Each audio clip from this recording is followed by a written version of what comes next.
Hello hi friends, welcome back to Sai Surya cooking channel. Today recipe వచ్చేసి మనం morning బ్రేక్ఫాస్ట్గా ఈరోజైతే ఉల్లికారం దోశ చేసుకుందామండి. దానికోసం అయితే నేను దోశల పిండి నైటే గ్రైండ్ చేసి పెట్టుకున్నానండి, పప్పు బియ్యమును.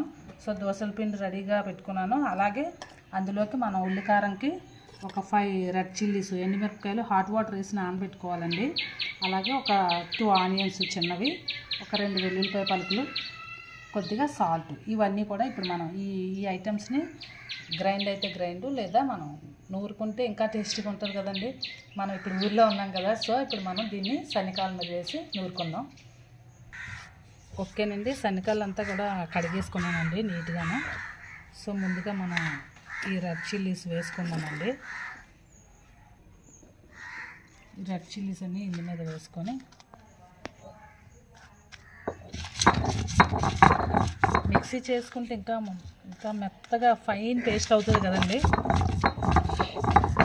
సో ఎప్పుడు మిక్సీలో చేస్తూ ఉంటాం కదా, అప్పుడప్పుడు ఇలా రుబ్బి కూడా చేస్తే టేస్టీగా ఉంటుంది కదండి. సో అందుకని ఈరోజు ఇలా నూరి చేస్తూ ఉంటే చాలా టేస్టీగా ఉంటుంది కదండి. మళ్ళీ ఇలా నూరలేదనుకోండి ఇవన్నీ మర్చిపోతాం. అందుకని మిక్సీలు పక్కన పెట్టి బాగా టేస్టీగా రావాలంటే అప్పుడప్పుడు ఇలా నూరుతూ ఉండాలి, మరి తప్పదు.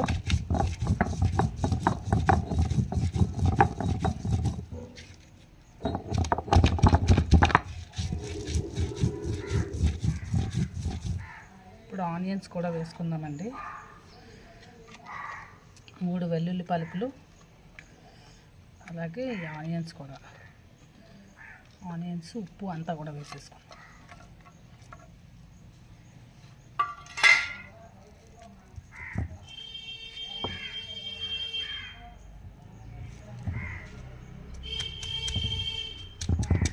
గట్టిగా కొట్టేసామనుకోండి ఎక్కడో వెళ్ళి పడిపోతాయి, తుల్లిపోతాయి. అందుకని చాలా స్లోగా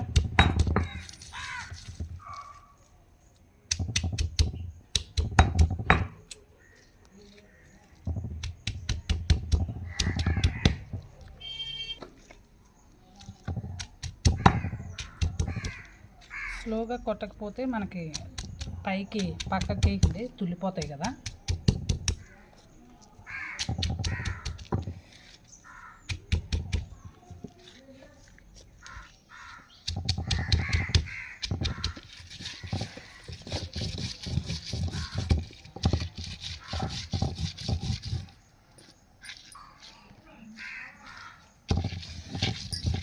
అప్పుడప్పుడు ఇలా నూరుతుంటే మనకి సడన్గా పవర్ కట్లు అయినప్పుడు కూడా పెద్దగా ఇబ్బంది అనిపించదండి. ఎప్పుడు మిక్సీలు గ్రైండర్లో వేసుకుంటూ ఉంటే సడన్గా కరెంట్ పోయింది అనుకోండి, మళ్ళీ ఇలా చేయాలంటే చేయలేము. అందుకే అప్పుడప్పుడు ఇలా కూడా చేస్తూ ఉండాలి.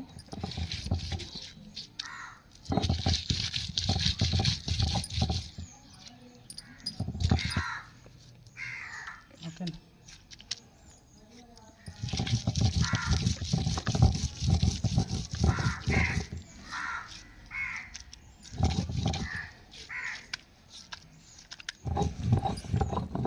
రెడ్ చిల్లీస్, ఆనియన్ కూడా మంచి కలర్ఫుల్గా కనిపిస్తుంది కదండి. ఇది అసలు నూరుతూ ఉంటే ఘాట్ అయితే భలే వస్తుందండి. ఆనియన్స్, ఉల్లిపాయలు బాగా ఘాటుగా ఉన్నట్టున్నాయి. నాకు కళ్ళల్లోంచి నీళ్ళు కూడా వచ్చేస్తున్నాయి. ఇది నూరిన తర్వాత చేతికి మంట కూడా వచ్చేస్తుందండి. ఎండుమిరపకాయలు కదా, అర్జెంటుగా ఇది తీసేసి సోప్తో చెయ్యంతా వాష్ చేసుకుంటేనే కానీ నాకు ఈ మంట తగ్గేలా లేదు. ఆల్రెడీ స్టార్ట్ అయింది మంట. ఓకేనండి, అయిపోయింది కదా, దీన్ని ఇప్పుడు తీసేసుకుందామండి.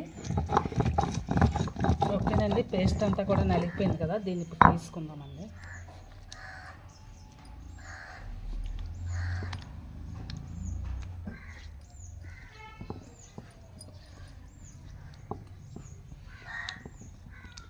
నూరేటప్పుడు ఎంత సరదాగా స్టార్ట్ చేశానో ఉల్లిపాయ అంత ఘాటుగా ఘోరంగా ఏడిపించేసిందండి నన్ను అయితే.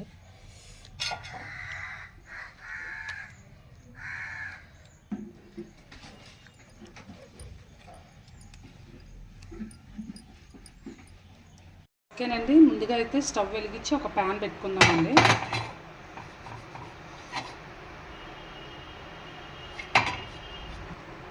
ప్యాన్ పెట్టుకున్నాం కదండి, కొద్దిగా ఆయిల్ వేసుకుందామండి.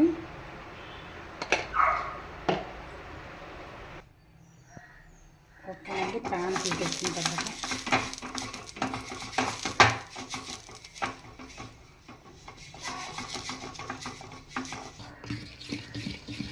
ఓకేనండి, ప్యాన్ హీట్ ఎక్కింది కదా,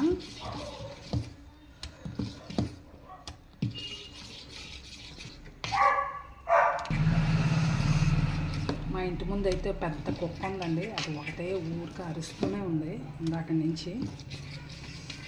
ఓకేనండి, దోశ బ్యాటర్ అంతా కూడా దోశ పిండి అంతా కలుపుకున్నాం కదండి. సో ఇప్పుడు ప్యాన్ హీట్ ఎక్కిందేమో చూసి వేసుకుందామండి.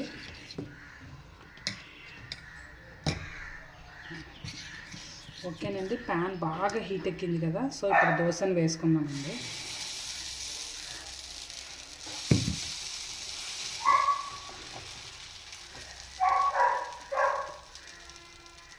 ఇది యాక్చువల్గా చిన్నదండి ప్యాను.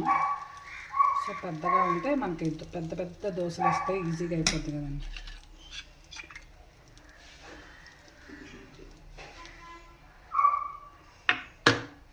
అలాగే ఒక స్పూన్ కారం ముద్ద వేసుకుందామండి.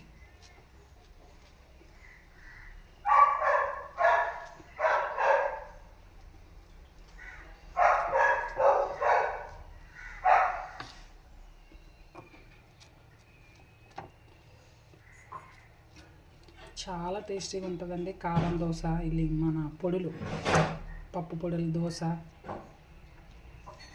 కొద్దిగా ఆయిల్ వేసుకుందామండి ఇప్పుడు.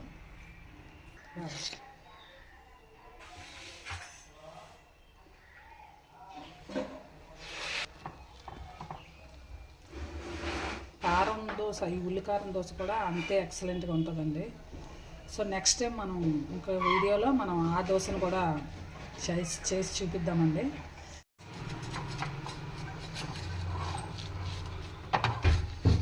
ఓకేనండి, ఇది రెడీ అయిపోయింది కదా.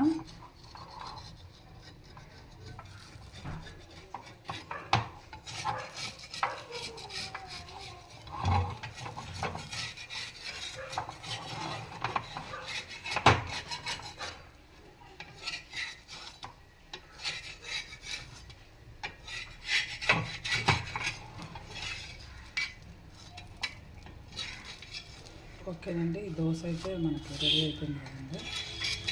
దీన్ని తీసేసుకున్నామండి. ఓకేనండి, మళ్ళీ నెక్స్ట్ మిగతా అన్నీ కూడా ఇలాగే వేసేసుకుందామండి.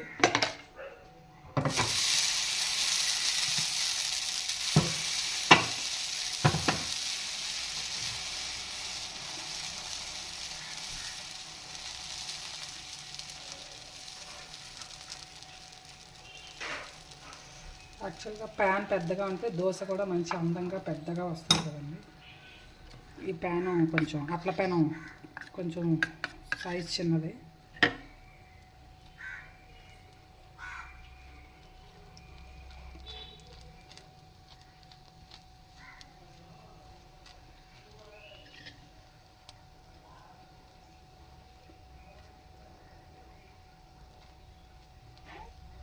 మా అమ్మాయికి అయితే బాగా స్పైసీగా ఇష్టం అండి, అందుకే ఇంత వేస్తున్నాను. లేదంటే హాఫ్ స్పూన్ అయితే సరిపోద్దండి. కొంచెం తనకి కూడా నోరేం బాగాలేదు, కొంచెం జలుబుగా కోల్డ్గా ఉంది. సో అందుకని తన కోసం స్పైసీగా వేస్తున్నానండి. లేదంటే ఒక 1 స్పూన్ అయితే సరిపోద్దండి. మా పాపకి కొద్దిగా కోల్డ్గా ఉందండి, జలుబుగాన. సో కొంచెం స్పైసీగా తిన్నదనుకోండి తొందరగా జలుబు కూడా తగ్గిపోద్ది కదా. సో అందుకని కొంచెం తన కోసమని కారం కొంచెం ఎక్స్ట్రాగా వేసానండి. లేదంటే ఒక 1 స్పూన్ అయితే సరిపోద్దండి మనకు.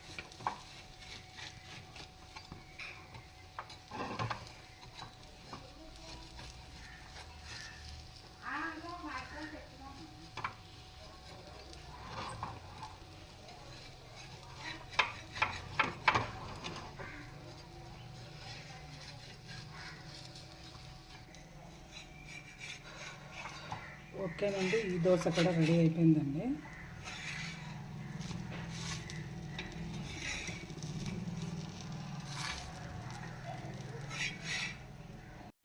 ఓకేనండి, మిగతా దోశలన్నీ కూడా అలాగే వేసుకుందామండి.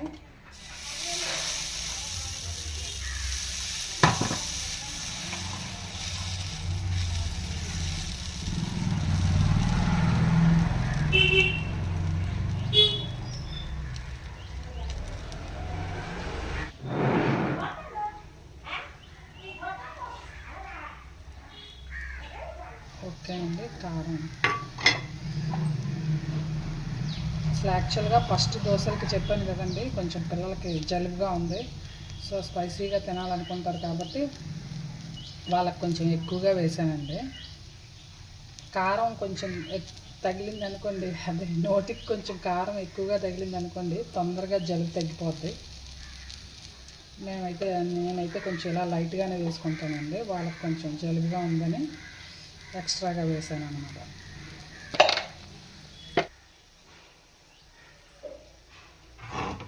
అంతేనండి.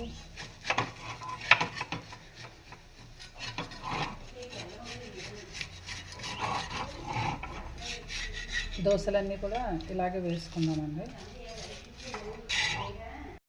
ఓకేనండి, మన దోశలు అయితే రెడీ అయిపోయాయండి, ఉల్లికారం దోశలు. సో వేడివేడిగా చట్నీతో సర్వ్ చేసుకుందామండి. ఓకేనండి, ఎంతో టేస్టీ అయిన స్పైసీ ఉల్లికారం దోశ రెడీ అయిపోయిందండి. సో మీరు కూడా ట్రై చేయండి. నచ్చితే కనుక మీరు ట్రై చేసి టేస్ట్ చేసి మీ ఫ్రెండ్స్కి కూడా షేర్ చేయండి. నచ్చితే ఒక కామెంట్ కూడా పెట్టండి. Please like and subscribe my channel. Bye friends, మళ్ళీ నెక్స్ట్ వీడియోలో ఇంకో వంటతో కలుద్దాం. ఓకేనండి, స్పైసీ మార్నింగ్ బ్రేక్ఫాస్ట్ ఉల్లికారం దోశ రెడీ అయిపోయిందండి. సో ఏ చట్నీతో అయినా సర్వ్ చేసుకోవచ్చండి. పల్లి, కొబ్బరి చట్నీ, టొమాటో, ఉల్లి చట్నీ, ఏ కాంబినేషన్కైనా చాలా బాగుంటుందండి ఉల్లికారం దోశ. సో నచ్చితే కనుక మీరు కూడా ట్రై చేయండి. ట్రై చేసి టేస్ట్ చేసి మీ ఫ్రెండ్స్కి కూడా షేర్ చేయండి. నచ్చితే ఒక కామెంట్ కూడా పెట్టండి. Please like and subscribe my channel. Bye friends, మళ్ళీ నెక్స్ట్ వీడియోలో ఇంకో వంటతో కలుద్దాం.